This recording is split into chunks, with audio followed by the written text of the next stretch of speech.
Señal Colombia y Revista Raya presentan Señal Investigativa.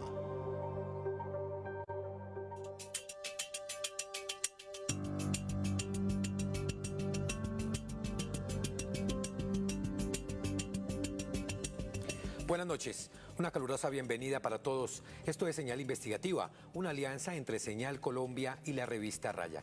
Todos los fines de semana les contamos historias de interés nacional e internacional, bien investigadas, para llevarles contenido de calidad hasta sus casas a través de los medios públicos. Para desarrollar el tema de hoy, me acompaña en la mesa de trabajo Víctor Ballestas, periodista de la revista Raya. Víctor, buenas noches. Edison y televidentes, ¿qué tal? Muy buenas noches. Es un gusto estar como siempre en este espacio de investigación. No solo pueden vernos a través de sus pantallas, sino también a través de las redes sociales oficiales de Señal Colombia y de la revista Raya. Allí los leemos con el numeral Señal Investigativa. Empecemos, Edison. Esta semana se conocería una decisión unilateral de Estados Unidos que compromete directamente a Colombia, certificar o no al país en la lucha contra las drogas, una guerra que ha fracasado en el mundo, pues mientras países como Colombia siguen incautando toneladas y toneladas de cocaína, en Estados Unidos el consumo aumenta de manera desmesurada y su población está enferma por adicciones a diferentes tipos de drogas. La presión con la llamada desertificación históricamente ha sido un arma política de Estados Unidos contra los países latinos principalmente, para imponer un modelo de guerra que no ha funcionado. Fumigar a los campesinos que siembran la hoja de coca y perseguir a los narcos, pero para negociar con ellos, pues una vez son capturados y extraditados, Estados Unidos les quita una parte del dinero, les impone prisión de 5 u 8 años y luego los narcos regresan a Colombia con mucho más dinero y la mayoría vuelve a Colombia a continuar con su negocio del narcotráfico. En algunos gobiernos de Estados Unidos, a lo largo de las últimas 5 décadas, esa arma política ha trascendido y se ha transformado en arma ideológica. Eso parece ser lo que estamos viendo, presenciando desde enero pasado, cuando inició el segundo mandato del presidente Donald Trump. Algunos congresistas colombianos, medios de comunicación y algunos funcionarios de la Casa Blanca han insistido de forma reiterada en que lo que viene para Colombia es una desertificación. Es decir, Edison, esa lucha contra las drogas parece ser una únicamente efectiva dependiendo de quién es el presidente de turno aquí en Colombia. Por eso, en el siguiente reportaje vamos a ver cómo la desertificación ha sido usada por la oposición en Colombia para atacar al presidente Gustavo Petro, pero también para intentar sacarlo del poder, como reveló la revista Raya hace varias semanas. Esta es la historia. No pasaron 10 días luego de la posesión de Donald Trump como presidente de los Estados Unidos el pasado 20 de enero para que ese gobierno, sus funcionarios y la derecha colombiana empezara a amenazar a Colombia con una desertificación por supuestamente no hacer lo suficiente para luchar contra las drogas. Estos titulares de la prensa colombiana de principios de este año dejan en evidencia cómo se hablaba del tema y se mentía al mismo tiempo. Departamento de Estado de Estados Unidos habló de posible desertificación de Colombia en la lucha contra las drogas tras impasse entre Trump y Petro. Luego de este titular, el mismo artículo de Semana aclara que el Departamento de Estado estaba evaluando sus relaciones con diferentes países de la región. Sin embargo, la portavoz en español del Departamento de Estado nunca mencionó la palabra desertificación. Días después, varios sectores empresariales y políticos, principalmente de derecha, continuaron con titulares similares, amenazando al gobierno de Gustavo Petro con lo mismo, la desertificación. AmCham pone sobre la mesa la posibilidad de que Colombia sea desertificada por Estados Unidos. Así, a lo largo de los meses, se ha propagado la narrativa de que Estados Unidos va a desertificar a Colombia, afirmando que eso es grave sin que aún suceda y de paso asegurando que es culpa del presidente Petro. Y la certificación o desertificación es una de ellas que va a producir el Departamento de Estado y que seguramente pues vendrá también a consideración de los congresistas cuando llegue el momento de incluir en el presupuesto nacional las ayudas que el fisco estadounidense le da a ciertos países, incluyendo a Colombia. Un giro determinante en esta campaña de amenazas contra Colombia se dio a mediados de marzo pasado, cuando el ex canciller Álvaro Leiva habría sostenido reuniones con congresistas republicanos de Estados Unidos, entre ellos el representante conservador Mario Díaz Balart, para sacar al presidente Petro del poder. Y precisamente el tema de la desertificación fue parte de la iniciativa del ex canciller Leiva, según este reportaje de la revista Raya, quien tuvo acceso a una fuente reservada de Estados Unidos que conoció de las reuniones. Leiva buscaba que Díaz Balart pusiera sobre la mesa del presidente Trump la necesidad de desertificar a Colombia en la lucha contra las drogas, lo que sería fundamental para la transición de un nuevo gobierno que estaría en cabeza de la vicepresidenta Francia Márquez, afirmó el testigo. Para que se tuviera que reconocer la necesidad. Después vino el viaje a Estados Unidos el 24 de marzo pasado de un grupo de congresistas declarados en oposición a Petro, encabezado por el entonces presidente del Senado, Efraín Cepeda, hoy precandidato presidencial, quien desde Washington sugirió que el presidente quería darle un golpe al Congreso. Acaba de señalar Mario Díaz Balart que el Congreso de Colombia tiene todo el respaldo del Congreso de los Estados Unidos, de manera que esta es una relación de Congreso a Congreso que fortalece la amistad que se ha manejado y las relaciones por 200 años entre Colombia y los Estados Unidos de América. Al mismo tiempo, la senadora de oposición, hoy también precandidata presidencial, Paloma Valencia, advertía en los medios en ese mes de marzo una preocupación por lo que llamó una posible desertificación. Claro, estuve porque yo creo que es el momento de defender a Colombia y de que no nos vayan a desertificar. Imagínese un país con tantos problemas para ahora ir a vivir una desertificación. Yo creo que hay que hablar con ellos y decirles que las relaciones de los Estados con los Estados Unidos de tantos años buenas, pues no se pueden confundir por un presidente que no ha tenido política antidrogas, que desprecia a los Estados Unidos, pero que no representa las mayorías de colombianos. Lo mismo hizo el 3 de abril pasado el entonces precandidato presidencial Miguel Uribe Turbay. Es muy probable que antes de que se termine el año, Estados Unidos desertifique a Colombia en la lucha contra las drogas, lo que traerá un impacto devastador para la economía y para el país. El único responsable de que a Colombia se desertifique por la lucha contra las drogas es Gustavo Petro, que ha demostrado en 3 años ser cómplice de los criminales y ser absolutamente flexible con el narcotráfico. Y así abundan los titulares de prensa y las intervenciones públicas de políticos llamando a una posible desertificación de Colombia por supuestamente no luchar lo suficiente contra las drogas. Pero en esa carrera de amenazar a Colombia con Estados Unidos, el más reciente capítulo lo protagonizaron estos 4 alcaldes: Federico Gutiérrez de Medellín, Carlos Fernando Galán de Bogotá, Alejandro Eder de Cali y Dumec Turbay de Cartagena. Los 4, según una carta que se filtró a los medios previo a una visita a Washington, pretendía supuestamente abogar por Colombia para que no la desertificaran. El presidente Petro de inmediato se pronunció sobre el tema.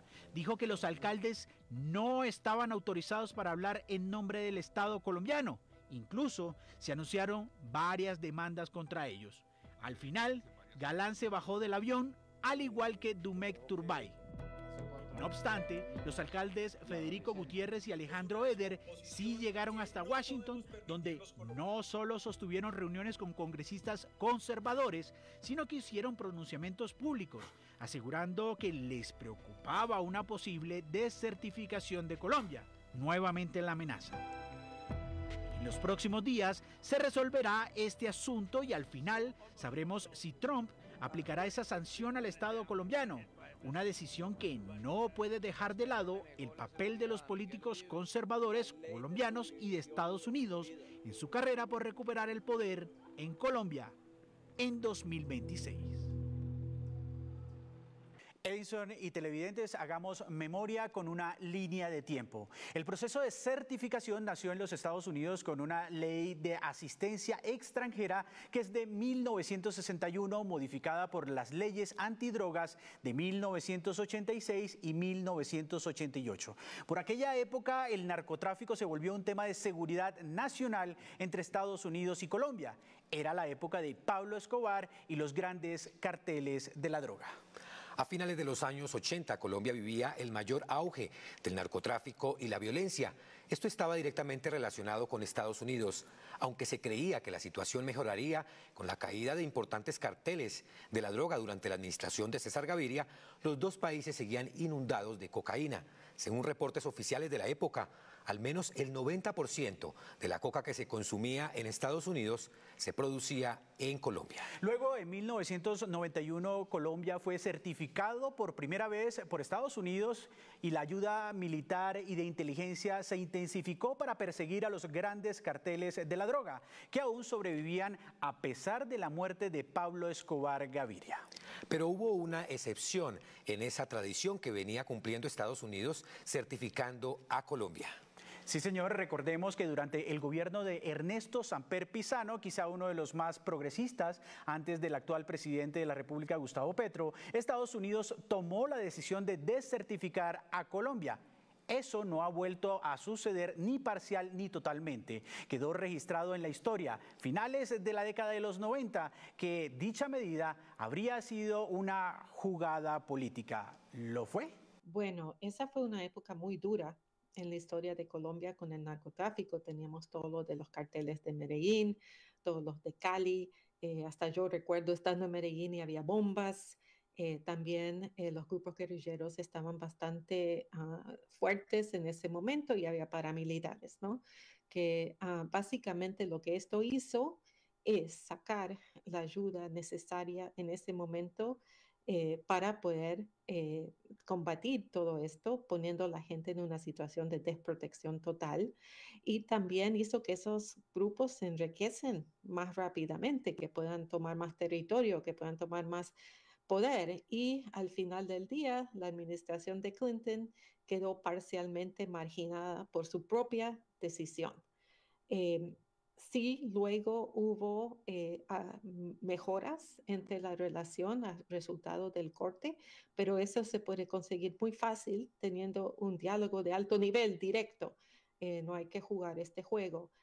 También se le sacó la visa al presidente. Yo creo que todo eso fue muy humillante también y causó tensiones entre ambos países, que es ridículo dado que Colombia es el aliado más importante en la región. Y siempre ha sido muy fiel a los Estados Unidos. Colombia fue desertificada por 3 años consecutivos, pero llegó el gobierno conservador de Andrés Pastrana y la alianza en la lucha contra las drogas se reactivó a través del llamado Plan Colombia. Entonces Washington aumentó su ayuda a Colombia en dinero, armas y tecnología y empezó una larga guerra en la que los principales damnificados fueron los campesinos, indígenas y afrodescendientes, en donde estaban los cultivos de hoja de coca. Para aquella época ya se hablaba de fuertes lazos entre militares y policías colombianos y extranjeros con líderes paramilitares que traficaban gran parte de la cocaína desde Colombia. Así habrían logrado bajar las cifras de cultivos y la exportación de droga para volver a lograr la certificación de los Estados Unidos. Llegaban los gobiernos de Álvaro Uribe Vélez. 2002-2010, así con la ayuda militar decidida de Estados Unidos, aún en medio de la famosa parapolítica y de los señalamientos del tráfico desmesurado de drogas, principalmente por los paramilitares, el país del norte mantuvo la certificación a Colombia, pues la política de fumigación era considerada como un gesto real de Colombia en la lucha contra las drogas. Sin embargo, la cocaína no dejaba de salir y los impactados eran los cultivadores de la hoja de coca. Y fue hacia el año 2016 cuando el proceso de paz con las FARC avanzaba que se volvió a rondar públicamente y hablar sobre la sombra de la desertificación. Posteriormente, con la firma del acuerdo de paz, la situación se intensificó y en 2017, durante la primera administración de Trump, este lanzó la amenaza y el entonces presidente Juan Manuel Santos le respondió. Y este año vamos por encima del año pasado. en términos relativos, es decir, tenemos cerca de casi 280 toneladas que hemos incautado en lo que va corrido el año. Nada pasó después de ese episodio. Colombia siguió certificado. Sin embargo, en 2019 el expresidente Uribe dijo que Colombia podría ser desertificado, supuestamente por una decisión de la Corte Suprema de Justicia que dejó en libertad al desaparecido exjefe guerrillero de las FARC, Jesús Santrich. Incluso cuestionó y advirtió a su pupilo, el entonces presidente Iván Duque. No obstante, nada pasó. Este año, en plena época preelectoral, el tema volvió a aparecer como un fantasma que amenaza a Colombia. Se ha movido fuertemente en los medios mientras los precandidatos presidenciales y alcaldes de ciudades capitales, opositores al presidente Petro, viajaron a Estados Unidos para presionar supuestamente la no desertificación. Ya hemos visto las fotografías del viaje de los alcaldes de Medellín, Federico Gutiérrez, y de Cali, Alejandro Eder, quienes dijeron que no estaban suplantando al presidente, pero sí cuestionaron la política antidrogas de Colombia desde Washington, algo que podría traerles futuros problemas, al menos disciplinarios. La desertificación, dicen los expertos, aunque afectaría gravemente a Colombia por la disminución de la asistencia económica para combatir el narcotráfico que llega a los 450 millones de dólares anualmente, llevaría al aumento en el tráfico de drogas hacia los Estados Unidos y directamente al aumento de los índices de consumo en ese país que actualmente están en niveles históricos. Escuchemos la última parte de la entrevista que nos concedió Jimena Sánchez, directora del área andina de WOLA, quien ha cuestionado el uso político e ideológico de la certificación por parte de Estados Unidos. Primeramente, pensamos que hay que cambiar esta herramienta de certificación porque, como dije anteriormente, no es basada en la realidad, que es un mercado internacional, transnacional, que tiene que ver con los mercados mismos de la droga ilícita, no solo de dónde se produce la droga, ¿no? Segundo, tiene que sustituirlo para algo que es mucho más útil, ¿no? Porque realmente no ha traído muchos beneficios y lo que hace es irritar las relaciones bilaterales con los países donde se ha aplicado. Y también en Colombia hemos visto que en momentos donde no había muchos avances en términos de la guerra contra el narcotráfico, sí, al final certificaron porque eran muy amigos con tal gobierno, ¿no? Entonces, lo que nosotros pensamos es que hay que primero mirar lo que está realmente pasando en Colombia más allá de las hectáreas de coca. Entonces, ha habido muchas incautaciones de un nivel muy alto que ha aumentado, que es positivo. También se han sostenido las extradiciones, que al principio fueron muy controversial para el gobierno de Petro, pero al final del día ha seguido esa instrucción de Estados Unidos. Se necesita realmente un diálogo de tú a tú, de dónde se pueden poner de acuerdo, dónde pueden hacer cosas nuevas que no repiten estrategias fallidas como la fumigación aérea, que sabemos desde años y desde el mismo Congreso ha sacado informes y muchos más que no funciona, ¿no? También es importante restablecer la ayuda que ya se ha cortado hacia Colombia, porque como bien dije, esa ayuda ha sido algo muy sofisticado, es algo muy consultado con la sociedad civil allá y acá, para realmente tratar de ir a la raíz de lo que va detrás de estas economías ilícitas y la violencia en el país. También pensamos que el gobierno de Petro mismo tiene que realmente alentar y implementar las políticas de droga y de seguridad que ellos mismos han elaborado, ¿no? Por ejemplo, lo de drogas en sí tiene muchas cosas muy positivas que si fuesen implementadas, eso podría reducir mucho. También el acuerdo de paz, mismo con algunos fallos, tiene un capítulo sobre drogas que puede ayudar a avanzar cosas y es algo que esas cosas de cierta manera vienen de consensos dentro de la sociedad que son importantes. Lo otro es que pensamos que esto es un problema mucho más grande que Colombia, es una cosa mundial donde sigue habiendo desde el nivel de Naciones Unidas realmente el concepto de la prohibición de las drogas, ¿no? Que es como una manera de atacar, restringir, y pensamos que hay que repensar todo eso y verlo más como un problema de salud pública un problema de corresponsabilidad y que realmente es ahí donde que hay que mirar el problema. El problema real del abuso y adicción a las drogas afecta a individuos, familias y comunidades en todos los Estados Unidos. Vamos hacia una primera pausa institucional y al regreso esperen. ¿Por qué el Clan del Golfo no aparece en la lista de organizaciones narcotraficantes y terroristas que publicó Estados Unidos hace algunas semanas ya? Ya regresamos.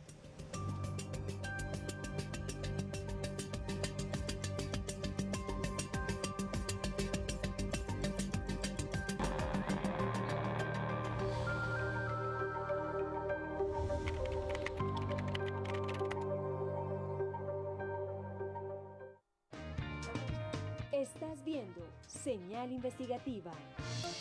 Señal Colombia, la señal de la gente. Hay una necesidad de cumplir esta misión y no importa, pues así haya que pasar con la maleta al hombro, pero venir también a cumplir esa otra parte de mi labor es algo que yo considero que en la vida me hacía falta. Hermindad lleva la educación preescolar hasta las fincas más alejadas. Es una de las 490 profes que hacen posible la educación inicial rural itinerante. Una estrategia que gracias al gobierno del cambio está transformando con amor y dedicación el futuro de más de 5.000 niñas y niños en los lugares más apartados. Con dignidad cumplimos. Gobierno de Colombia. Comisión de Regulación de Comunicaciones. Por fin un gobierno nos tuvo en cuenta. Llevamos décadas exigiendo nuestros derechos. La reforma laboral reconoció los derechos de 60.000 madres comunitarias, madres sustitutas, trabajadoras de hogares infantiles y las formaliza. Se acaba la terciarización laboral. El cambio nos une. Gracias. Gracias. Cumplimos. Gobierno de Colombia. Comisión de Regulación de Comunicaciones. Estás viendo Señal Investigativa. Señal Colombia, la señal de la gente.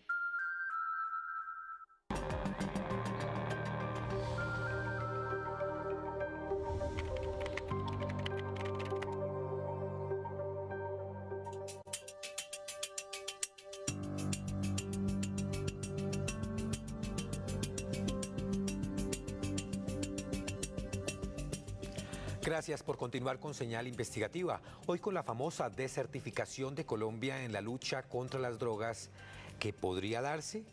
De darse, está siendo usada como un arma política de Trump para presionar a los países latinos. Ya vimos en la primera parte cómo precisamente desde enero de este año el fantasma de la desertificación ha pasado de boca en boca, principalmente de congresistas opositores, incluso del ex canciller Álvaro Leiva, dentro de un plan con el fin de sacar del poder al presidente Gustavo Petro. Pero ahora vamos a ver cómo la guerra contra las drogas parece enfocarse en algunos grupos criminales y no en todos. ¿De qué se trata, Víctor? Edinson y televidentes, a inicios de este año, el gobierno de Donald Trump decidió dejar por fuera al Clan del Golfo de Colombia de la lista de organizaciones terroristas, donde figuran grupos como el Cartel de Sinaloa, de quienes se ha dicho que tienen vínculos con el Clan del Golfo. Aunque un borrador inicial lo contemplaba, medios internacionales señalan que el grupo ilegal fue retirado supuestamente por no entorpecer los diálogos de paz con el gobierno de Gustavo Petro. Sin embargo, todo indica que fue una decisión, al parecer, más política que judicial, Edison. La decisión de Estados Unidos confirmaría una contradicción de fondo que en 2022 quedó consignada en el informe final de la Comisión de la Verdad. Y es que mientras incautan récords de cocaína en el Pacífico, el grupo narcoparamilitar Clan del Golfo sigue operando a sus anchas en esa región con un poder real y tejiendo alianzas con los grandes carteles mexicanos. Veamos la historia. En febrero de 2025, la Casa Blanca anunció la nominación de varios grupos criminales latinoamericanos como organizaciones terroristas extranjeras. La edad dorada de los Estados Unidos comienza ahora. En la lista aparecieron nombres conocidos: carteles mexicanos, la Mara Salvatrucha, el Tren de Aragua, el Cartel de Sinaloa. Pero hay un grupo narcotraficante que no está en esta lista: el Clan del Golfo, el grupo armado más poderoso de Colombia y hoy uno de los mayores exportadores de cocaína del continente. Que no copie se muere. Plata, plomo, ¿viste? Puro clan del Golfo, ¿viste, maricón? Clan del Golfo. El 13 de febrero, 7 días antes del anuncio, el diario El País de España reveló algunos documentos en borrador del Departamento de Estado de los Estados Unidos, en los cuales se había contemplado incluir en la lista al clan del Golfo colombiano, pero en la decisión final ese nombre desapareció. Desde este día en adelante nuestro país va a florecer y va a ser respetado una vez más por todo el mundo. Seremos la envidia de todas las naciones y no nos vamos a permitir que se saquen ventaja de nosotros más. Preguntamos a la Embajada de Estados Unidos las razones por las que el gobierno de Donald Trump no incluyó al clan del Golfo en la lista, pero al cierre de esta edición no obtuvimos respuesta. Sin embargo, Washington mantiene sanciones individuales bajo la ley de Kingpin, proceso de extradición y embargos de activos, pero el clan del Golfo sigue operando a gran escala desde Urabá, Chocó y Nariño, disputando cada corredor del Pacífico como si fuera propio.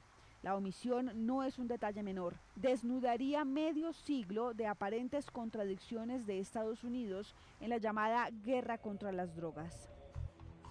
Por eso, a pesar de que todos los reflectores están puestos en el Atlántico, por donde supuestamente se exporta mucha droga desde Venezuela, lo cierto es que la realidad es distinta. Es el Pacífico el mayor exportador de cocaína y es el clan del Golfo, el principal grupo narco que hoy está ausente en la lista de los Estados Unidos para ser perseguido. El Pacífico colombiano es hoy la autopista principal de la cocaína. Según Naciones Unidas, aproximadamente 8 de cada 10 cargamentos que salen de Colombia utilizan esa costa y apenas 1 el Caribe. Los datos de la Armada son contundentes. En 2024 se incautaron 267 toneladas de cocaína y 86 de marihuana en la cuenca del Pacífico.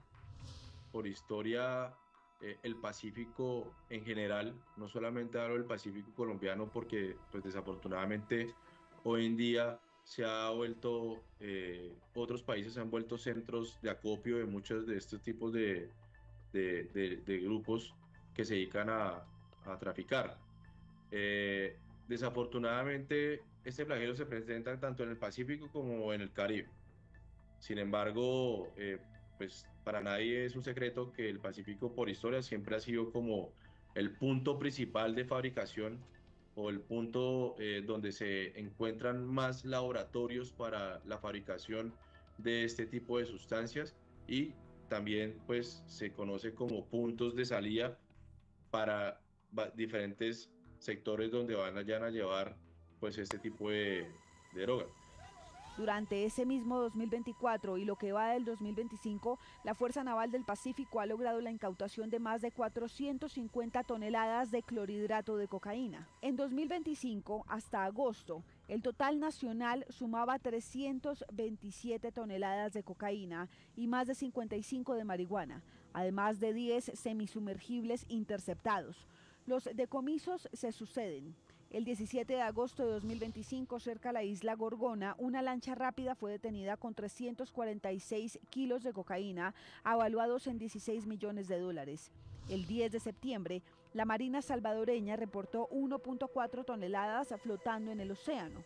Y casi al mismo tiempo, la Guardia Costera de los Estados Unidos descargaba en Florida 34 toneladas de cocaína y 14 de marihuana, en lo que llamó la mayor incautación de su historia.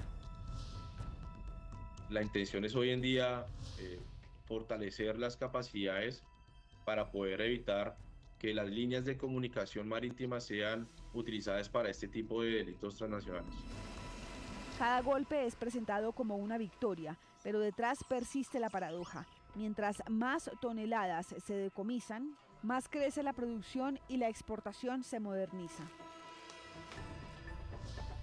El informe final de la Comisión de la Verdad, entregado en 2022, relató con crudeza esa paradoja. Allí se afirma que las élites colombianas han tenido un doble discurso: promover la guerra contra las drogas, contra campesinos y guerrilleros, mientras mantienen relaciones con traficantes y acumulan capitales con la cocaína. Mantienen relaciones con los traficantes de cocaína. El modelo de acumulación de capitales a partir de la cocaína ha sido amplio en el país y en algunos casos tan frecuente y profundo que se ha convertido en un atentado a la democracia y a la independencia de las instituciones. La guerra se ha librado contra los eslabones más débiles y en paralelo las estructuras paramilitares y financieras prosperan con cierta comodidad. El Pacífico ofrecía el escenario perfecto: represión en los territorios rurales y libre circulación en los puertos. Los documentos desclasificados de Estados Unidos que figuran en los documentos de la Comisión de la Verdad confirman el sesgo. Un informe de la DEA de 1994 reconoció que no había pruebas de que las FARC o el ELN se dedicaran directamente a producir o transportar cocaína a Estados Unidos o Europa. La actuación independiente de los insurgentes en la producción, el transporte y la distribución de drogas a nivel nacional en Colombia es limitada. El informe añade que no hay pruebas creíbles que indiquen que las FARC o el ELN hayan ordenado, como cuestión de política, que sus respectivas organizaciones se dediquen directamente a la producción o distribución independiente de drogas. Sin embargo, todo el diseño del Plan Colombia se construyó sobre la idea de que la guerrilla era el motor del narcotráfico. Que es el plan de transformación social más ambicioso e integral en la historia del país. Helicópteros Black Hawk, batallones antinarcóticos y contratos con empresas como Lockheed Martin se desplegaron en Putumayo, Caquetá y Meta. El esfuerzo más robusto se orientó a la contrainsurgencia. Nuestra visión de la paz se construye también con el Plan Colombia, que es el plan de transformación social más ambicioso e integral en la historia del país. El Pacífico, convertido ya en el principal corredor de exportación, recibió un tratamiento secundario. Un cable de la embajadora Annie Patterson de septiembre de 2002 sugería, según documentación de la Comisión de la Verdad, crear una unidad para capturar líderes paramilitares, pero el énfasis quedó en sus finanzas y no en su poder armado. Las principales modalidades utilizadas en el tráfico marítimo, así como para contextualizarlos en general, son las lanchas rápidas o las famosas Go Fast que escuchamos. Están los semisumergibles y los submarinos autónomos hoy en día. Las lanchas rápidas o los Go Fast son embarcaciones normalmente pequeñas y veloces que permiten el transporte rápido de droga en rutas cortas, aunque tienen poca capacidad de carga y son vulnerables pues, a la detección por parte pues, de las autoridades. Mientras que los semisumergibles, también conocidos como narcosubmarinos, están diseñados para navegar parcialmente sumergidos, lo que hace difícil la detección de estas embarcaciones y pueden transportar grandes cantidades de droga, aunque implican riesgos operativos y requieren un conocimiento técnico para su construcción. Y por último, pues tenemos los submarinos autónomos.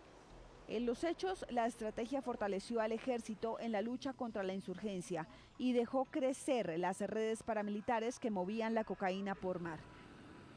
Y por último, pues tenemos los submarinos autónomos o no tripulados, que son dispositivos sumergibles de alta tecnología que pueden operar sin intervención humana, programados para seguir rutas específicas, son muy difíciles de detectar y reducen el riesgo para los traficantes, aunque su fabricación es bastante costosa.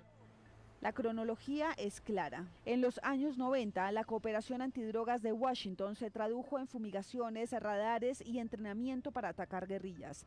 Durante el gobierno de Juan Manuel Santos, entre 2010 y 2018, el Pacífico se consolidó como corredor, pero la prioridad siguió siendo la erradicación de cultivos y la negociación de paz con las FARC. Los paramilitares ampliaron su control en las costas y en Buenaventura. Otra de las modalidades que tenemos detectadas, Joana, es la contaminación a los buques de alto bordo, los que hacen bastantes desplazamientos largos de un país, de un puerto a otro puerto, y son la modalidad de contaminar subacuáticamente estos buques de alto bordo. Es otra modalidad que también utilizan estos grupos que se dedican al tráfico de ilícitos. Sin embargo, pues con estos artefactos se ha evidenciado una evolución en las capacidades logísticas del narcotráfico.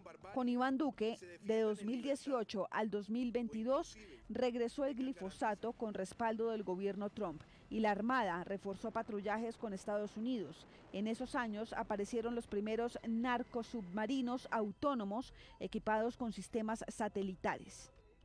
Que busca superar los esquemas tradicionales mediante innovación y medios altamente adaptivos.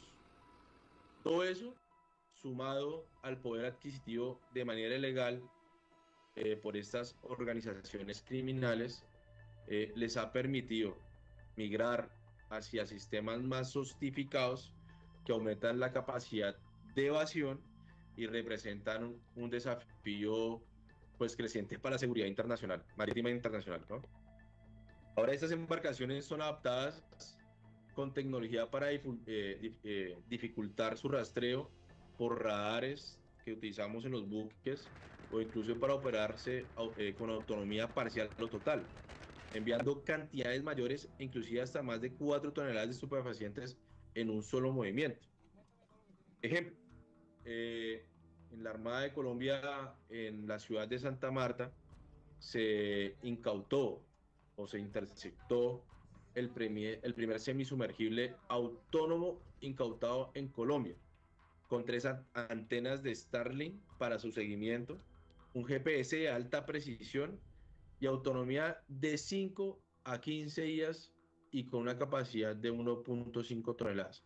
Esto muestra, pues obviamente, cómo este tipo de grupos transnacionales dedicados al narcotráfico, con su gran poder adquisitivo de dinero, pues han logrado evolucionar también en la tecnología con el único propósito de evadir las autoridades y poder ellos seguir enriqueciendo. Con Gustavo Petro desde el 2022 el discurso cambió.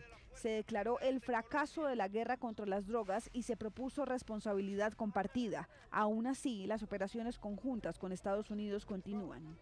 Y pues con Estados Unidos esta cooperación se lleva a cabo a través de la Fuerza de Tarea Interagencial Conjunta del Sur, o la que conocemos nosotros como el JIAD, que son sus siglas en inglés, lo que permite acciones coordinadas y de alcance regional en la lucha contra el narcotráfico y otras amenazas marítimas, en donde, pues, a través de esta cooperación internacional y en especial con Estados Unidos, ellos enfocan todas sus capacidades y sus medios tecnológicos de alta tecnología que todos conocemos para poder, pues, detectar este tipo de artefactos que se han vuelto complejos, valga la redundancia, de detectar. En 2024 la Armada reportó su récord de incautaciones en el Pacífico, más de 400 toneladas, y en 2025 la Guardia Costera de Estados Unidos lideró la operación Pacific Viper, prueba de que el corredor es hoy un teatro de narcotráfico internacional. El Pacífico o las líneas de comunicaciones marítimas en lo largo del Pacífico o en la región, pues se ha vuelto una salida para este tipo de sustancias ilícitas, pero eso no quiere decir que en el Caribe no se presente. En el Caribe se presenta también bastante, por esos lados también se tiene, también se hacen estos acuerdos marítimos y también se lucha contra el narcotráfico, pero pues para eso estamos evolucionando constantemente y la idea pues es mantener este tipo de acuerdos para nosotros poder seguir luchando contra este flagelo que afecta pues a nivel mundial. En este contexto, el Clan del Golfo se convirtió en el gran ausente de la lista estadounidense de organizaciones narcos. Sus rutas dominan Urabá, Chocó y Nariño, y sus vínculos con semisumergibles interceptados han sido documentados por la inteligencia colombiana. Además, según el diario El País de España, el Clan del Golfo tiene especialmente alianzas con el cartel de Sinaloa, tanto en la distribución de cocaína como en el tráfico de migrantes que viajan a Estados Unidos. La consecuencia es que en 2025 el Pacífico sigue siendo la autopista de la cocaína y que el Clan del Golfo, aunque sancionado y perseguido en expedientes judiciales, opera sin la etiqueta más fuerte que Estados Unidos reserva para sus enemigos. Normalmente ellos utilizan las rutas del Pacífico para dirigir el tipo de sustancias hacia Centroamérica o hacia Norteamérica, o muchas veces también se ha tenido información de que va sur de América y suben para poder cruzar hacia los otros continentes. Pero pues por eso mismo es que ellos utilizan diferentes modalidades. Se podría decir entonces que la guerra contra las drogas, desde una mirada en retrospectiva, aparecería como una narrativa que sirvió para justificar helicópteros, fumigaciones con glifosato y operaciones de alto perfil, pero que nunca ha desmantelado las rutas marítimas en el Pacífico, ni ha golpeado de lleno a quienes hoy controlan el negocio. Cuando la lancha rápida fue interceptada cerca de Gorgona, los marinos posaron para la foto junto a los 346 kilos de cocaína. La escena parecía repetirse como un ritual. Luces encendidas, paquetes alineados en el muelle, rostros cansados mirando a la cámara. El parte oficial habló de un duro golpe al narcotráfico, pero en el horizonte, sin embargo, a pocos kilómetros, otras embarcaciones avanzaban en silencio, cargadas con toneladas de cocaína destinadas a Centroamérica, a México y a Estados Unidos. El mar sigue abierto y la autopista del Pacífico inalterada. La guerra contra las drogas se celebra en comunicados de prensa, pero la cocaína sigue navegando y no con tal abundancia en el Atlántico, donde Estados Unidos ha bombardeado y asesinado personas en lanchas rápidas supuestamente cargadas de droga.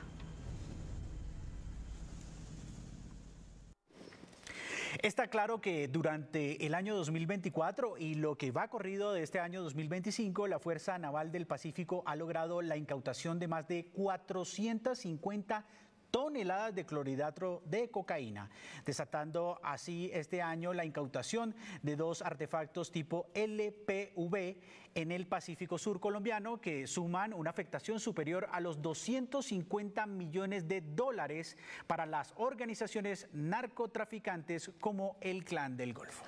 Con estas cifras vamos a una segunda pausa institucional, pero al regreso esperen, entrevista con Salomón Mahboub, el director del Observatorio de Drogas y Economías Ilícitas de la organización Indepaz. Ya regresamos.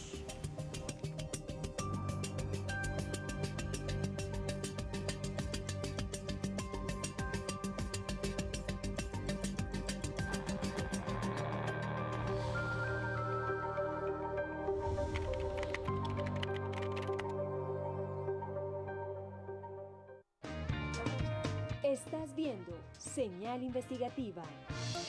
Señal Colombia, la señal de la gente.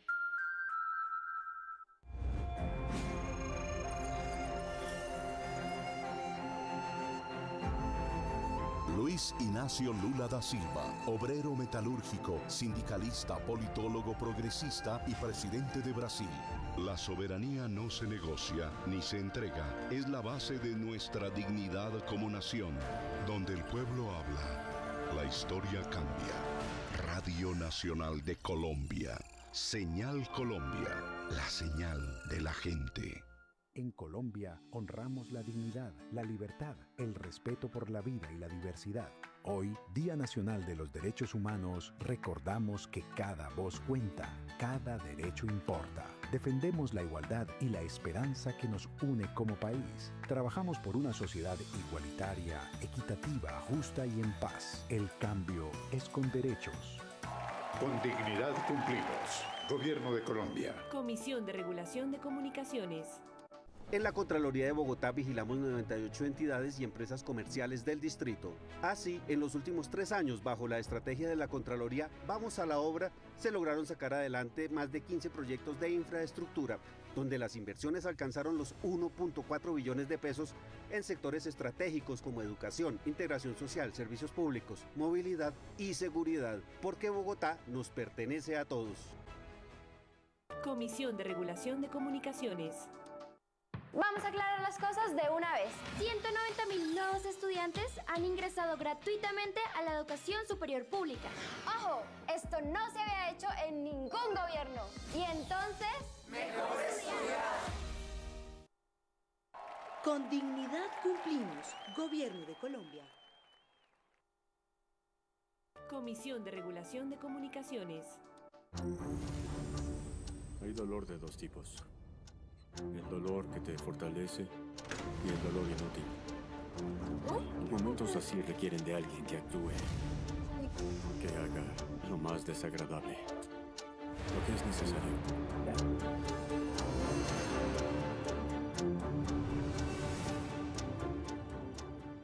Mi trabajo es destapar los tubos, pero no voy a ser plomero más tiempo. Hice mi trabajo, apoyé al hombre correcto. Da y recibe. Bienvenidos a Washington.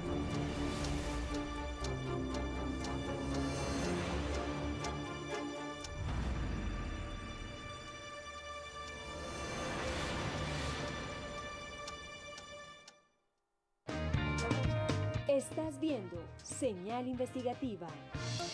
Señal Colombia, la señal de la gente.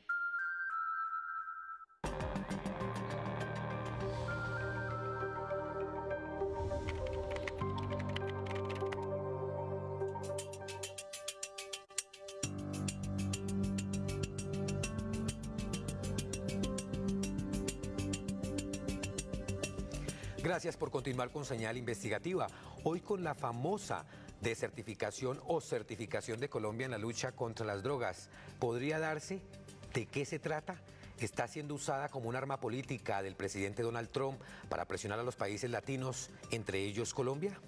Vamos ahora a hablar a fondo con Salomón Macbug, el director del Observatorio de Drogas y Economías Ilícitas de la organización Indepaz y uno de los encargados de escribir el informe de la Comisión de la Verdad sobre la lucha contra las drogas y el conflicto armado colombiano. Escuchemos lo que dijo sobre quién toma la decisión en Estados Unidos sobre la certificación o desertificación en la lucha contra las drogas. Salomón Macbug, director del Observatorio de Drogas y Economías Ilícitas de la organización Indepaz. Salomón, gracias por acompañarnos en Señal Investigativa. Edinson, muchas gracias a ti por la invitación. Salomón, entremos en materia. ¿Quién toma la decisión de certificar o de desertificar a Colombia en la lucha contra las drogas desde Estados Unidos? Teniendo en cuenta que este tema ha venido bastante publicitado desde principios de año, cuando arrancó el segundo mandato de Donald Trump. Bueno, Edinson, la certificación para la respuesta corta la toma directamente el presidente de los Estados Unidos, pero es un proceso, digamos, que se hace durante cada año que se emiten las certificaciones y viene desde mediados de los años 80, que es un mecanismo que se implementó a través del Congreso de los Estados Unidos en el marco de la Ley de Ayuda Exterior para los países. Entonces lo que se hace es que las diferentes agencias o entidades que hacen parte del Ejecutivo de los Estados Unidos emiten reportes al presidente. Cada agencia hace un reporte, hace una evaluación sobre el tema que le entrega el presidente de los Estados Unidos. El presidente de los Estados Unidos toma las decisiones, posteriormente lo remite al Congreso, pero la decisión recae fundamentalmente en el Ejecutivo de los Estados Unidos. Es quien toma la decisión de a quién certifica y a quién desertifica. Es decir, en los próximos días, cualquiera que sea la noticia, certificación o desertificación, el responsable de esa decisión es el presidente Donald Trump. Así es. Salomón, ¿cómo puede leerse en sí la certificación? ¿Como un mecanismo de presión política o en realidad busca un fin, digamos, legítimo, que es luchar contra las drogas? Realmente el tema de la lucha contra las drogas no es más que un velo, una cortina de humo para esconder otro tipo de intereses, tanto de los Estados Unidos como de los países que la han adoptado. Las críticas que ha tenido el mecanismo de evaluación de certificación es que es una decisión unilateral, es decir, casi que la responsabilidad del tema de las drogas, que es mucho más complejo y es muy complejo, termina solo recayendo en los países productores o de tránsito de drogas ilícitas. que sobre los que Estados Unidos termina diciendo, usted cumple, no cumple, lo certifico, lo desertifico, ¿no? ¿Eso qué hace? Eso hace que se pierda una esfera de la corresponsabilidad en la evaluación de la lucha contra las drogas.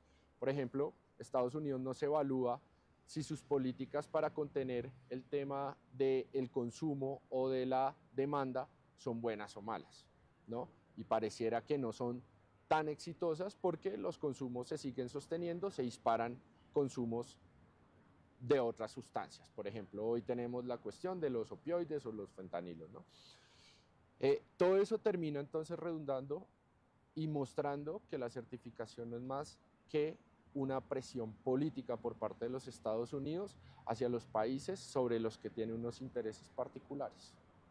¿Por qué Estados Unidos presiona a los países latinos precisamente cuando capturan un narcotraficante de alto calado en Colombia, digamos, lo extraditan a los Estados Unidos y lo que sucede inmediatamente que hemos visto es que negocia la justicia de Estados Unidos con ese narcotraficante, le quita la mayoría de los bienes o de los recursos económicos que consiguió a través del narcotráfico, le aplica una pena de 5 años de prisión y después ese narco regresa a Colombia y generalmente vuelve al negocio ilícito.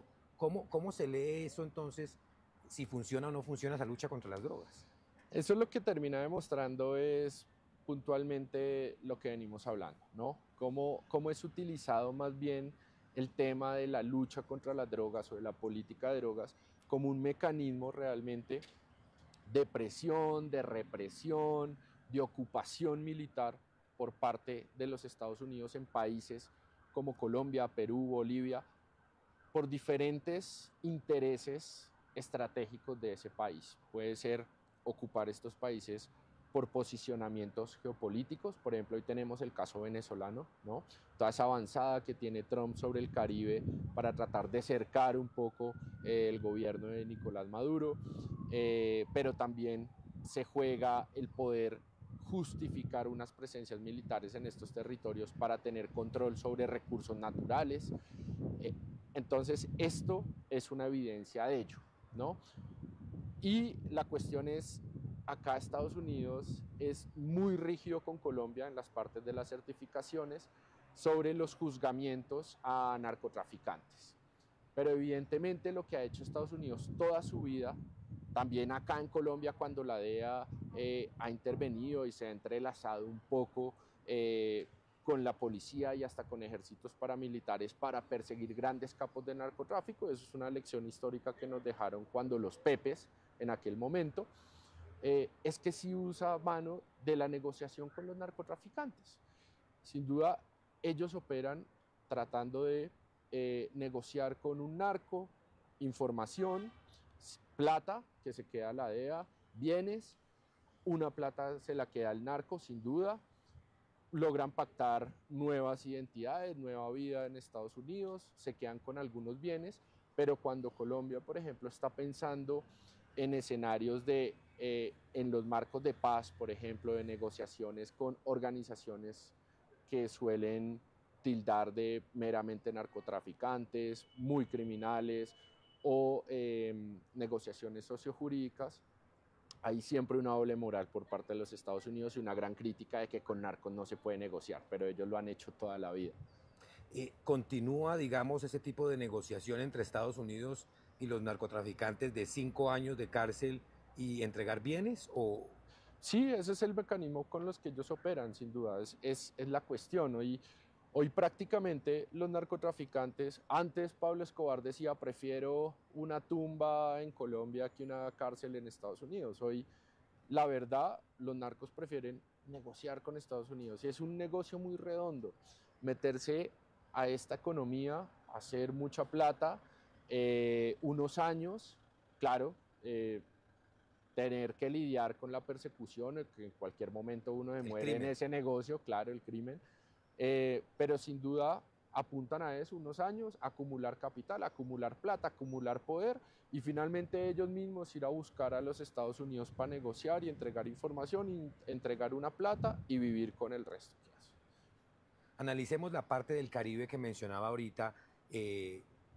Estados Unidos ha desplegado todo un contingente militar, incluso submarinos, cerca a las costas venezolanas, bueno, al mar venezolano, digamos. Y sabemos todos que las cifras indican que la lucha contra las drogas debería estar en el mar Pacífico, no en el Caribe, teniendo en cuenta que la ONU o las cifras de las Naciones Unidas mencionan que gran parte, mucho más del 50% de la droga sale por el Pacífico hacia Estados Unidos y otros países. ¿Cómo se lee entonces que Estados Unidos quiera luchar en el Caribe, en donde en realidad no sale la gran mayoría de las drogas hacia su país? Bueno, eso es un tema que yo creo que se pueden tomar por dos puntos. Primero es el rol del Caribe de pronto en el tráfico de drogas a otros mercados internacionales, puede ser Estados Unidos o Europa, pero también las lógicas de la interdicción, es decir, ¿cuánto vale todo este operativo que tiene montado el presidente Trump en el mar Caribe con la disculpa de hacer interdicción en el mar, ¿no? En las costas venezolanas, que es donde dice supuestamente está saliendo toda la droga que le está llegando a Estados Unidos? Vale un dineral, ¿cierto? Tal vez puede ser mucho más eficiente en temas de recursos para los Estados Unidos y sus ciudadanos, si están tan preocupados por el tema, mejorar las políticas de interdicción dentro de sus países, porque allá se hace interdicción, muy poca incautación se hace dentro de las fronteras de Estados Unidos de la droga que entra, por ejemplo. Entonces uno comienza a decir, estas lógicas, tal vez, la lógica no es tanto la droga. Segundo, claro, la mayoría de droga que se trafica, que se comercializa a los mercados internacionales de los países productores, sí va por vía marítima, pero no va en las embarcaciones que vimos que se bombardearon hace unas semanas. En lanchas rápidas. Exacto. Ahí no sale la gran cantidad de droga. La gran cantidad de droga se está traficando es en barcos que salen de manera legal por puertos del Caribe como del Pacífico, sin duda. Y entonces acá la cuestión es cuál es la responsabilidad y las políticas, por ejemplo, en lo portuario, tanto en los países de exportación como en los países a los que llegan esos barcos, esos containers, en fin. En ese entendido, a raíz de todo ese análisis que hemos hecho a lo largo de esta entrevista, ¿cómo se puede entender entonces esa política o esa lucha contra las drogas que promueve Estados Unidos sin que prácticamente a lo largo de las décadas se modifique nada? Sigue calcado el mismo modelo.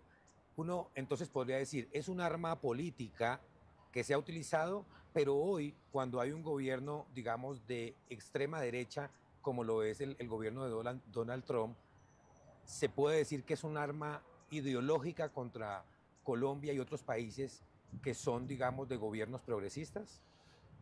Sí, completamente. O sea, la lucha contra las drogas, como tú lo dices, tiene una fórmula desde los 70 que se lanzó al mundo, ¿no? Desde los Estados Unidos. Y es el prohibicionismo, puro y duro. Creer que realmente a punta de perseguir a quienes consumen, a punta de fumigar con agrotóxicos los países productores, criminalizar campesinos o indígenas o afros, comunidades rurales, pues que tienen el sustento de estas economías y estos cultivos, realmente puede llegar a generar a un mundo libre de drogas, a unos países libres de coca, a un Estados Unidos libre de cocaína, y es falso, completamente falso. Llevamos más de 40 años con esas viejas fórmulas que lo único que han traído a estos países puntualmente, porque eso ha sido una guerra declarada en Estados Unidos, como decía el escritor Germán Castro Caicedo, pero peleada en estos países. Y los saldos han sido violaciones a derechos humanos, todo lo que tú quieras en nombre de la lucha contra las drogas, unas afectaciones ambientales tremendas por los temas de las erradicaciones y los usos de agroquímicos, ¿no? Cuántos policías y soldados también muertos en operaciones de erradicación forzada, como también campesinos en el marco. Es decir, los saldos son mucho más negativos en materia de humanidad, de soberanía y de legitimidad de los estados que han adoptado esa línea prohibicionista de la guerra contra las drogas impuesta por Estados Unidos, y tenemos un mercado que sigue campante, sonante y boyante 50 años después de haber declarado esa guerra. Esa regulación precisamente de la que habló en algún momento en una conferencia en Viena el expresidente Juan Manuel Santos, ¿en qué consistiría una vez ocurra, por ejemplo, una desertificación a Colombia en este momento o en cualquier gobierno? ¿Se podría dar esa discusión en Colombia y cómo sería esa regulación de este negocio ilegal? Bueno, acá, digamos, la discusión sobre la regulación de las drogas es una discusión que ya están dando otros países. Es más, el mismo Estados Unidos tan ya la ha dado que en más de la mitad de sus estados tiene regulado el cannabis, tanto para uso medicinal como para uso recreativo. Europa también, varios países de Europa han avanzado en la regulación de usos de estas sustancias. Son estos países productores en los que nos hemos quedado completamente atrás en esa discusión de la regulación.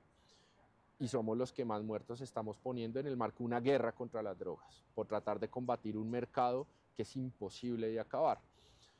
Entonces, en ese sentido, la Comisión de la Verdad, en su informe, muy contundentemente dijo: estas economías no son violentas porque sí o per se, son violentas por la ilegalidad que existen sobre ellas y porque esa ilegalidad lo que hace es permitir que actores armados regulen esas economías. ¿Qué regular? Decidan sobre esas economías, cómo se gana, quién gana, cómo se reparte esa plata y sobre todo cómo se reparte esa violencia. Y son ellos los que distribuyen esas violencias en el marco de ese mercado. Por eso se hacen acá unos mercados tan violentos alrededor de la cocaína, ¿sí? Por eso es importante que países justamente como Colombia, que tiene ese cruce de producción de drogas, pero además conflicto armado, porque esto no se puede leer por separado, comience realmente a pensarse y a decirle al mundo cómo es que va a desescalar las violencias que están asociadas a esta regulación. Y eso comienza a pensarse cómo podemos empezar a regular modelos, cultivos de coca, cultivos de marihuana. Y son regulaciones además que ya existen. En el norte del Cauca las comunidades que viven de los cultivos de marihuana tienen ya sistemas regulatorios de esas economías que en el marco de su organización comunitaria funcionan pacíficamente, por ejemplo. Pero claro, que esos modelos están también muy presionados por las formas de regulación de actores armados como las disidencias del Estado Mayor Central que existen allá. Son ejemplos en los que simplemente exponemos que la cuestión acá es el modelo de regulación es lo que genera la violencia sobre estos mercados y que Colombia tiene toda la potestad y está ya muy tardío en empezar a hablar mucho más duro para decir que lo que hay que sustituir no son cultivos de uso ilícito, sino hay que sustituir es el modelo de regulación que hay sobre estos mercados. Salomón, muchas gracias por acompañarnos en Señal Investigativa. Muchas gracias a ustedes.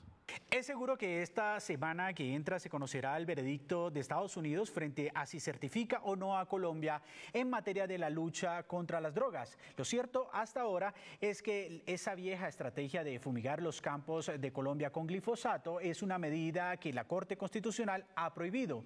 Se tendrá que discutir entonces cuál es la mejor salida para combatir este flagelo. Así es, Víctor, estaremos atentos, por supuesto, a lo que pueda suceder esta semana, pues como lo han pedido muchos, es posible que se desertifique a Colombia, pero esa medida afectaría a todos. Y eso todavía está en discusión, por supuesto. Hasta aquí otro capítulo de Señal Investigativa. Recuerden que esta es una alianza entre Señal Colombia y la revista Raya, donde investigamos lo que otros no quieren investigar. Feliz inicio de semana para todos.